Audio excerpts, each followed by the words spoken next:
So Bezat Hashem, we're back at the Limud of Mishnah Berurah, Reish Mem Dalet, Sif Katan Lamed Gimel. Okay, we're continuing in the Halachot Shabbat. So the deal is that you tell the goy, today is by the way the 15th of the month of Elul, Wednesday, the 4th day of the week of Parashat Shabbat, Parashat Ki Tavo. So Lamed Gimel continues like this, says the Rabbi. He's stressing here, etel lecha kol kach, right? So kach v'kach. You made a deal with the goy that I'm going to give you such and such, meaning it's not a steady salary. It's based on your performance. That's what the Shulchan Aruch says. You told the guy, when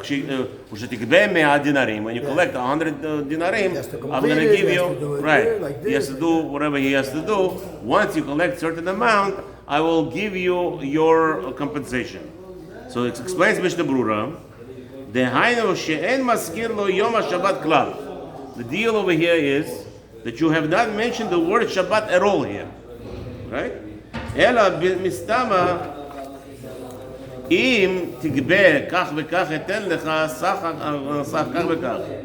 he told them, if you collect 100 or 200 or 1,000 or 1,000,000, whatever you collect, I will give you such and such amount, percentage-wise. And because of those words, because of that condition, this kind of element of condition, this is not called a salary employed salary daily. And therefore, for sure, there is no payment for work that he does on Shabbat. שכבר שכר מהשכר המכס של כל השנה עם השבתות בכלל פרי מגדים. So he says, שכבר שכר מהשכר המכס, because you already paid for the whole year's taxes that you're going to collect to the governor. Right? Because you paid in advance? Because you paid in advance already to the governor for the whole year. To get the discount. The discount, of course. Right? Meches shel kol hashana, 8% discount. whatever the percentage was, im hashabatot bichlal, and it includes also Shabbatot there, right? Because you it's a whole year round. So if you paid X amount for the whole thing, then therefore, so why is that important for me here? Why is that important for me here? That the Mishnah Berurah has to add that. Why does he have to even add that here? Obviously, including Shabbat, what you bought for. I mean, you paid for the whole year. So what's the difference to me? What do I have to go? Okay, Lamed Dalet. Ve'aina Yehudi kach. So says Mishnah Berurah on Haggah. What is going on here? אגב, וכן יוכל להזכיר המכס לכל השבתות לאין היהודי. So the Rabbah told us that you could actually pay, you could actually rent out to the goy specifically only Shabbatot. Right? When we discussed last time that you have no choice. Your factory, the minting factory, has to be open because you're working for the king. You're printing money for the king. What? Right, or whatever. You have no choice not to work on Shabbat. A job must be done on Shabbat, right? So you are actually allowed to, the Haggah told us, you are allowed to specifically rent, you make a contract to a goy, that you're working with him only, that he's collecting all the money on Shabbat. And the whole profit, the entire profit that's produced on that Shabbat, the goy takes for himself. Like say, for instance, you're minting money for the government, right? So the government gives you every day a goal to print. They don't want. Remember, don't forget. They don't want to release everything at once because then the value of the market will go down, right? Mm-hmm. So they have limits. They set you limits, but also in order for the market not to go up, you have to release X amount of money every day. You know that, right? How does it work? What is it called? Federal Reserve? Not just Federal Reserve. Like Federal. You're right, but I'm saying. I mean, quantitative easing. What's quantitative easing? It's controlling, restricting. Right. Quantitative easing is that's right. The less money there are in the market, the more value of the dollar is. Right. The more money you put out, the less value it becomes. So, but But also, in order to keep to keep steady flow, you have to release some money into the market. And what they do today, they actually shred in America. They shred the money that they printed. In order to make sure that the currency always revolves around the same thing. So now what happens is they collect the old coins, the old notes. They collect the old notes, they shred them, and then they produce new notes. But that production of the new notes is to make sure that you follow the law, because the law says that every time they pass in the law, when they release a ruling, they say you must have actual currency $3 billion in circulation. That's how they work. Okay, and that actually it has to be guaranteed that there is such a thing. So what happens is that since there is a big market of fraud, right? The duplications. In order to prevent duplications, they have to recycle the money. They have to totally destroy the money and to reprint new money with new codes, with new simanim, right? So now the government tells you, I want X every day to be printing the money, and you can't say, oh, I'm sorry, on Shabbat I don't work. What do you mean you don't work on Shabbat? On Shabbat, Saturday by 12 p.m., X amount has to be released because we in our storage houses we destroy $1 billion of money. Whatever we destroy, we grind money down. We grind the money down. You have to release it. So now what happens is, so now you're obligated to do this job on Shabbat. You must.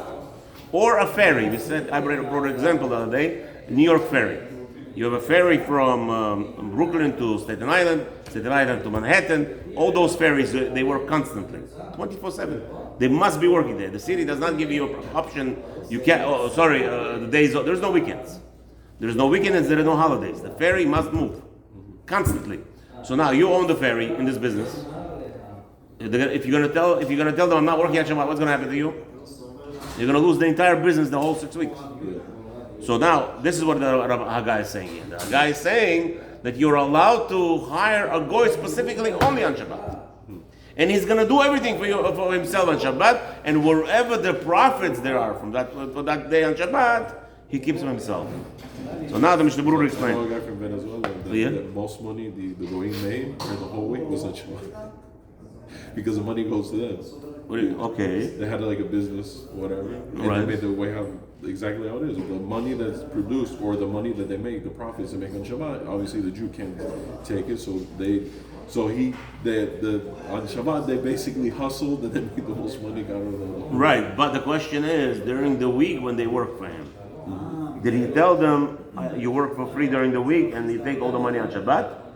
Or they also get paid during the week? They also get paid during the week. Okay, that's very important, because you can't say you work for me during the week for free, and now because there's bigger profit on Shabbat, you could work for me on Shabbat and you keep all the profit. But you're going to work for me for free during the week. What happened? What does that mean?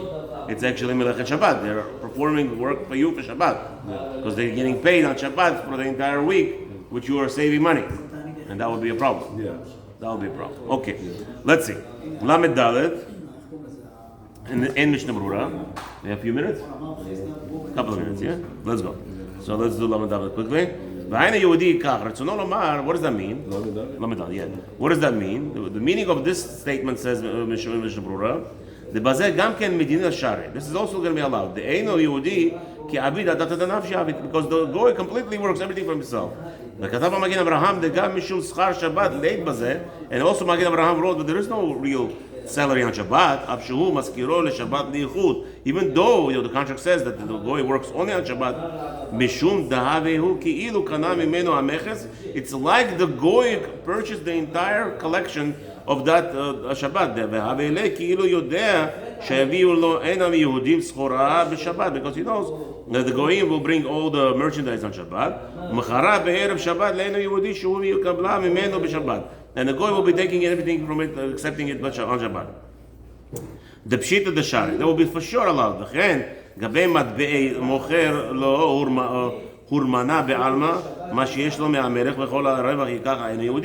also the same thing, producing minting money. Also, if there's a profit from it, the goy keeps the profit And then, ואין בזה רק משום מראית העין, שאומרו שהוא עושה לצורך ישראל, שישראל שכרו לכתוב בשבת ולקבל המכס, that even though everybody knows that the Jew is working for the king, and this minting place is owned by the Jew, everybody knows that, still will be allowed. We're working, it's for speculation. וזהו שכתב הרמה ולא הישינן, and therefore Rama says we should not be worried about speculation. The say that because there's a big loss. Because again, if he's not going to allow a goy to work on Shabbat because the government requires to be money produced, so like we discussed, therefore there will be a big loss. And of course, there's no sachar Shabbat. There is no salary on Shabbat. Again, one more. Over here, the goy produces. They have to print a $10 million in cash. Right? They have to print $10 million in cash. And the government will pay, you know how much they pay for a $100 bill? It's more than $100, probably. No. Nah, come on.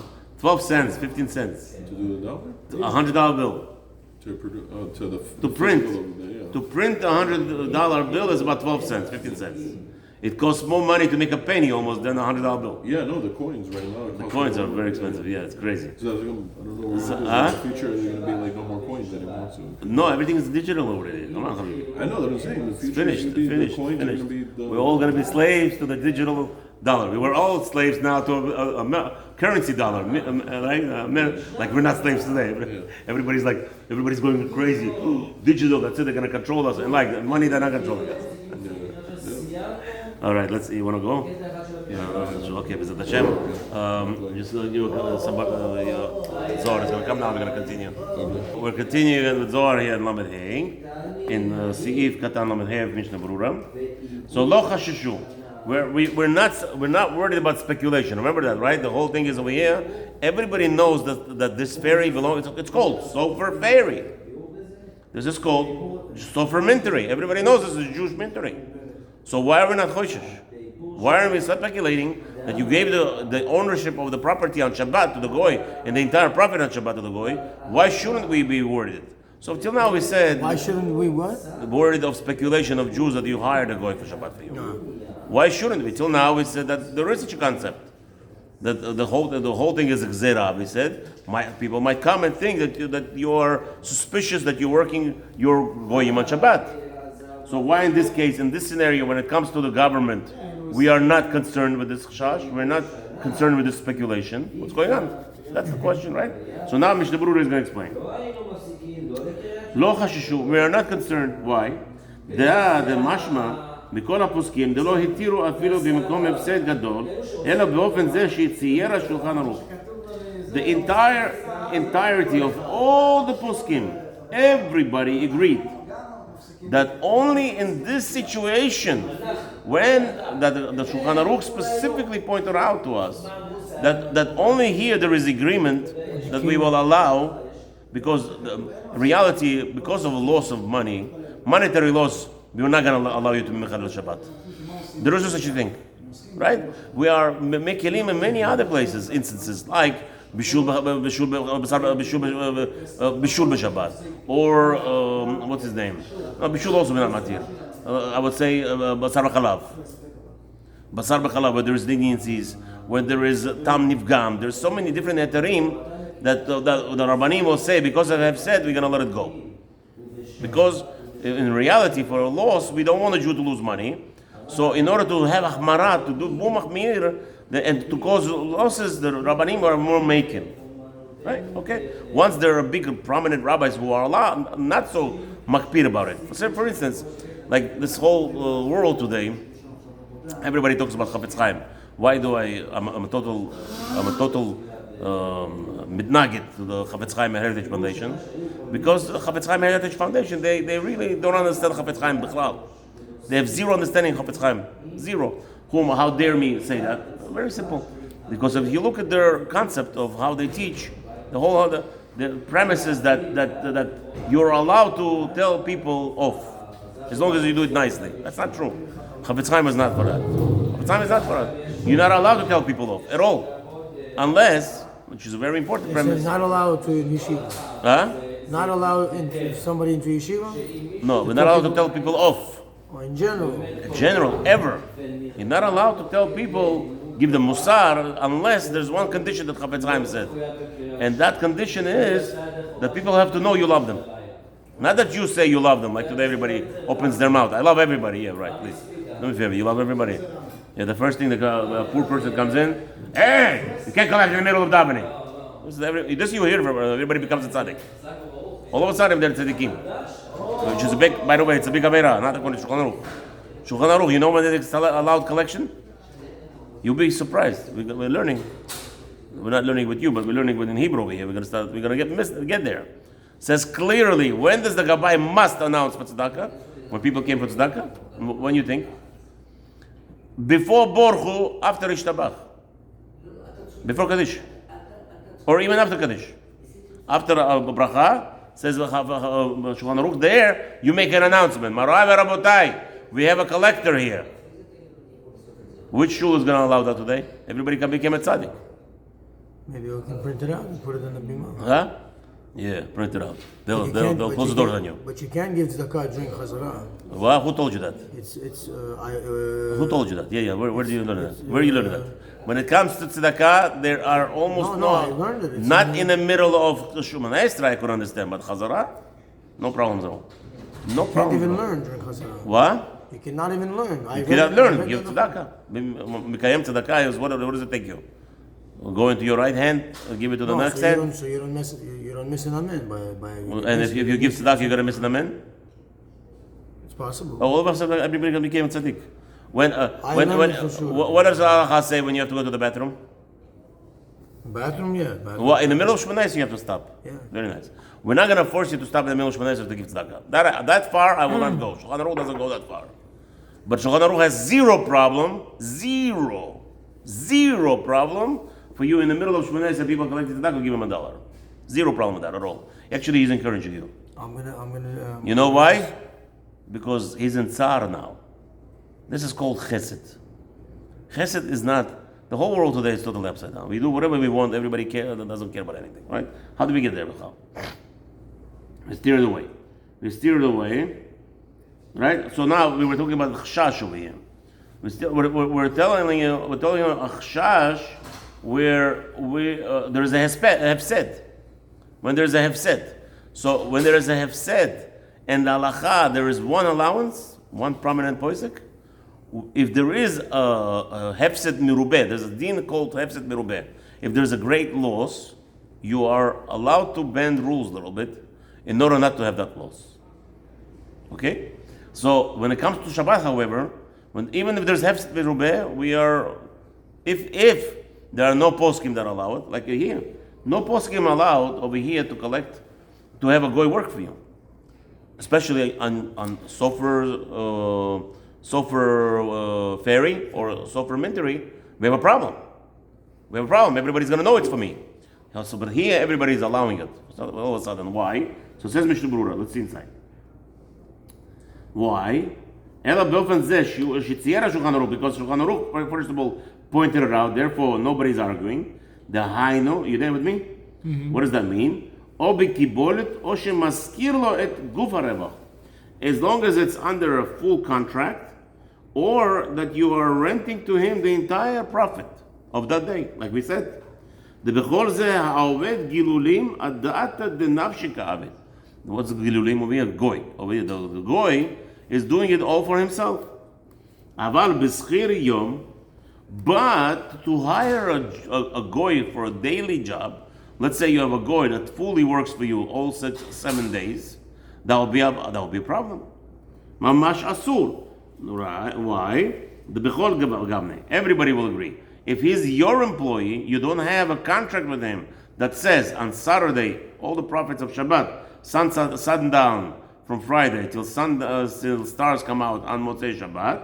If he doesn't say that, the goy takes all the profits. He is your daily employee. You're paying him. Let's say even weekends, you want to pay him time and a half or double the time. That's called still your employee. That will be asur. ומזה תדע שאותן האנשים המחזיקים בית משקה שלוקחים מערב שבת אינו יהודי בביתן על יום השבת לעסוק במכירת המשקה.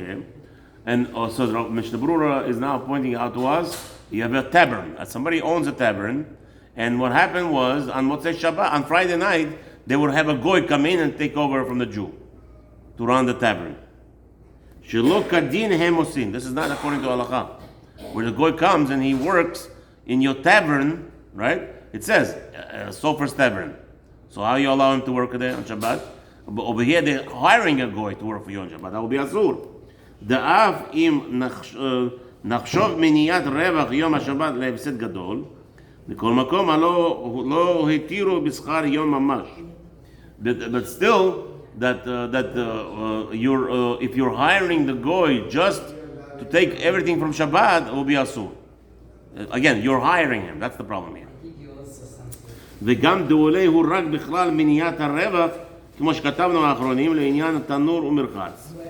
So, but it's like what we mentioned, דאולי הוא רק בכלל מניעת הרווח. It's that we are preventing the Jew to take any profit from those days, like we discussed in reference to oven, or what we discussed about bed houses. ועל כל פנים, with me? ועל כל פנים, אין להתיר אלא באופן שיצרו השולחן ערוך והרמה. However, the only allowance will be that you're taking this goy only on Shabbat as the Shulchan Aruch and Ramah has outlined, right? Meaning, let's say you have this situation where you have a tavern, and it's a Sofer's tavern, right? So now the goy comes in on Friday night until Motzei Shabbat. So he takes the choira. You have also that will be allowed only in each instance where you have no choice but to be open. For instance, like the guy has a tavern in the airport, right? And they tell him if you don't open on Shabbat in the airport, somebody has to open, and therefore we're going to take away your business. So in that case, still it will be allowed as long as he has a contract with the goy that all the profits that made from the Shabbat business goes to the goy. We're not saying that let's say you're a Jew, you own all the blue labels there, right? Almost $200 bottle. It cost you, let's say, retail 100, wholesale 130. So the guy sells it for $200. You get your $130 back because that's not a profit. We're talking about that's the recompensation for the original item. But the profit, the $70, that's what the guy keeps. Profit is $170. You have to pay rent, you have to pay electric. No, Habibi, that's the thing. I don't know if you could deduct all that. Those are expenses. It's not profit. Those are expenses. If you could calculate, if there's a way to calculate, Sure. I mean, if you know your expenses are $5,000 a month, you got to calculate. If you have $4,000 a month, you know every week is $1,000. there is a whole discussion about us. All this, if you could include all the insurance and all the storage and all this that, because in reality there's no end of ourselves. So otherwise you're open. You're losing money when you're open. Right. You're paying for it. Oh no, you're not losing money. You're losing money if you don't open. Right? On Shabbat you're allowed to open. Profit if you don't open. No. On Shabbat can you open? No. So now, is your rent paid on Shabbat the same amount? Rent is paid. Electricity paid? Insurance is paid. Electricity? Yeah, of course. The lights are not on. If you close, the lights are not on. I don't know if you're allowed to do all this. If you close, storage. You're gonna start charging the guy storage. So you're actually making him pay you for Shabbat. You can also be your AC could be on 78 when you close. It doesn't have to be on 72. When you not whatever. Certain businesses, yes or no. But still, I don't know if you're allowed to do all those things. That's the question. That's what I'm trying to tell you. Because end the davar sof. Because in reality, you're gonna pay that without goy working on Shabbat. If the goy doesn't work, you're gonna have to pay those money anyway. I don't know if you're allowed to. That's why he says only the profit goes out. Only the profit. If the goy opened up and he sold $10,000 worth of profit, it's his. Finished. He has to compensate you for the items that he sold by a new restocking fee. But in reality, but I don't know if you could start calculating storage and all this, square footage of each item. Then you're gonna say, oh, this bottle you sold, and then you're making money out of it. You're not gonna, because in reality, regardless, you would lose that money anyway if you did not open on Shabbat. So the end result is the bottom line is we don't want you to be making money any money from work on Shabbat. That's the thing. That's the bottom line. שיחדה לו מערב שבת כל הדברים שנותן לו למכור. הנה, another condition. He says that you are requiring, I'm giving you all the permission that all the inventory is yours. You hear? This is all inventory is yours for sale, meaning you owe me what I paid for that inventory. That's what mashma.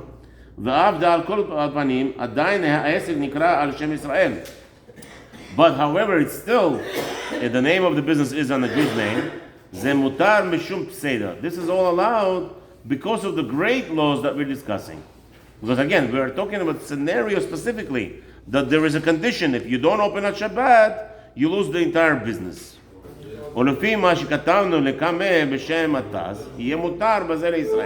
And what we wrote in the name of Taz will be allowed for the Jew. In scenario where there is a bad, what's his name? What do you call that? Bad stocking, not stocking fee. It's a bad. You don't have IBM over there to keep the stock. How do you call that? You don't know exactly what's going on, what's coming, what's not. You don't know your stock. You don't know what's inside there. So here the rabbi even says a Jew is allowed to sit not far away from there, where the goy looking, the owner is here. Like to scare the goy not to steal on Shabbat.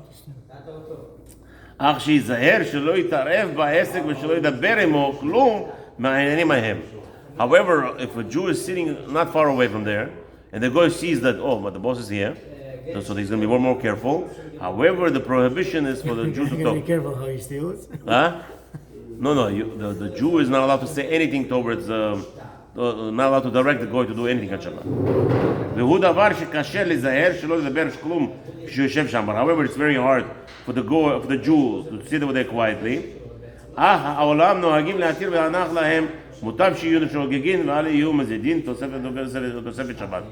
So he explains, in that case, it's not a good thing. What do you mean? You gave the business to a goy. Go sit, enjoy yourself on Shabbat. No. 3 lines from the bottom. 4 lines, right before that. Tosefet Shabbat. He explains that it's not a good idea for a Jew owner to sit outside of the business and not say anything, but just to observe, make sure the goy doesn't steal. It's not a good practice, but Jews are making it. They're lenient with that in that regard. Okay, let them do it. Don't protest. Says Mishnah Berurah. We don't want them to do other worse things. Just sit there and that's it. Here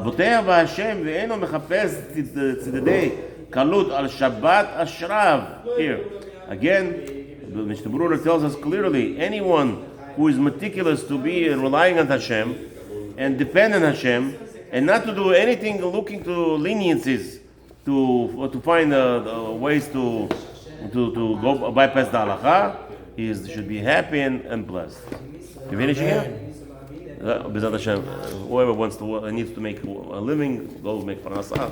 Tova b'shah tova b'nachat b'simcha and b'tov levav, without any headaches.